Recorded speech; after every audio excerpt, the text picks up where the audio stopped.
Hello, আসসালামু আলাইকুম। কেমন আছেন সবাই? আশা করি সবাই ভালো আছেন। আলহামদুলিল্লাহ আমি তো ভালো আছি।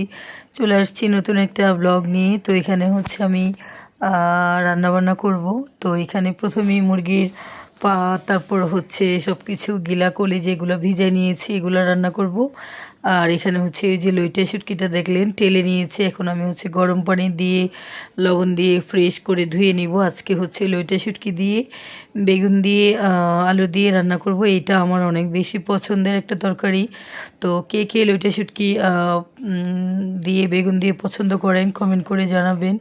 আমার কাছে লইট্টা শুটকি অনেক বেশি ভালো লাগে, বাট আমি লইট্টা মাছ খেতে পারি না, লইট্টা ফ্রাইও খেতে পারি না, বাট শুটকিটা খেতে পারি।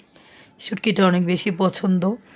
তো এই যে এখানে হচ্ছে পেঁয়াজ মরিচের সাথে শুটকিটা ভেজে নিয়েছি। তারপর হচ্ছে হলুদের গুঁড়া, মরিচের গুঁড়া, আদা রসুন বাটা, লবণ এগুলো দিয়ে ভালো করে কষিয়ে নিচ্ছি। এই যে দেখেন কষানোটা হয়ে গেছে, তেল বের হয়ে গেছে।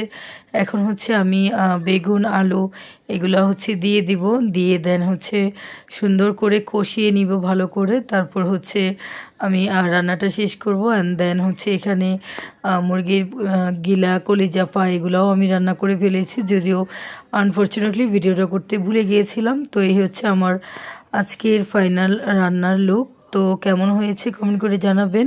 আলহামদুলিল্লাহ খেতে অনেক বেশি মজা হয়েছে।